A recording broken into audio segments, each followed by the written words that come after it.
It's going to be even warmer tomorrow. Some inland spots are going to hit 90 degrees for the first time this year. Here we go.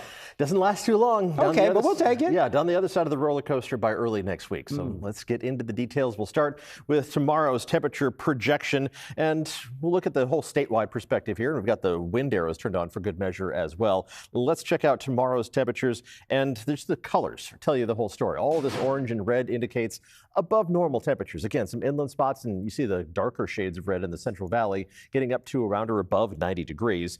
And then everything changes. Weather whiplash, to say the least. The significantly cooler pattern settles in over the weekend, and Monday is going to be the coolest and potentially wettest day that we see for a little while, something that we're going to keep an eye on as we head through the upcoming weekend. Let's talk about what things are like outside right now, though, as we look out from the top of the Mark Hopkins Hotel. Clear skies overhead. Still have the onshore breeze, though, so temperature in San Francisco is only 62 degrees, and it's just below 70 across the bay in Oakland. Inland temperatures warmed up to a much greater extent without that stronger onshore breeze. Upper 70s in San Jose, in the mid 80s right now in Concord, Livermore, and in Santa Rosa.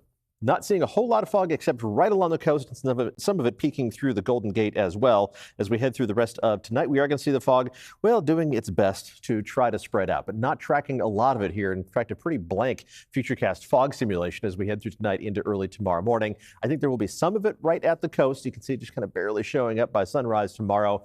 Not going to make any significant progress into the inland valleys, though, which means temperatures are going to warm up pretty much as soon as the sun comes up. And that's why we're going to be so far above average for those highs tomorrow afternoon. Talking about temperatures in the Santa Clara Valley, a mix of mid to upper 80s and low 90s, 92 degrees in Morgan Hill. The 90s more widespread east of the Oakland Hills, 91 in Livermore, 92 in Antioch and Fairfield, 91 in Concord, but into the 70s for San Francisco and Oakland, with 80s down the peninsula and in Fremont, and temperatures along the coast even reaching up into the low to mid 60s tomorrow afternoon. Mostly 80s for the North Bay, some of the warmer spots farther north towards around Healdsburg and Windsor, getting up closer to 90 degrees. But again, it does not last all that long. Let's take a look at the wind pattern, how that's going to dictate how our temperatures behave. The winds are not going to be all that strong tomorrow. Still an onshore breeze, which is why you're not going to see the warmest day so far this year for Bayside and coastal communities. Then that onshore breeze starts to pick up a little bit on Saturday, enough to push the marine air just a little farther inland.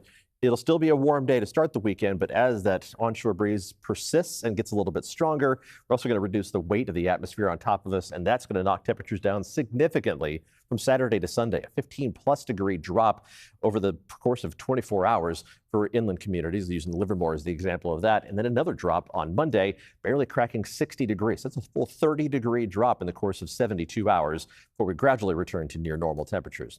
And that drop in temperatures goes along with a decent chance of showers, now approaching the 50-50 line in terms of the rain chance by Sunday night into Monday and continuing Monday night.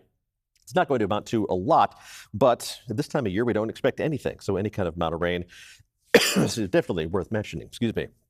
Let's take a look at the 7-day forecast. We'll start at the coast, where there are going to be some up and down temperatures, but nothing major in terms of a wild swing. Again, the onshore breeze is just a matter of how strong it's going to be, not whether or not it's going to be present. It will be present over the course of the next several days.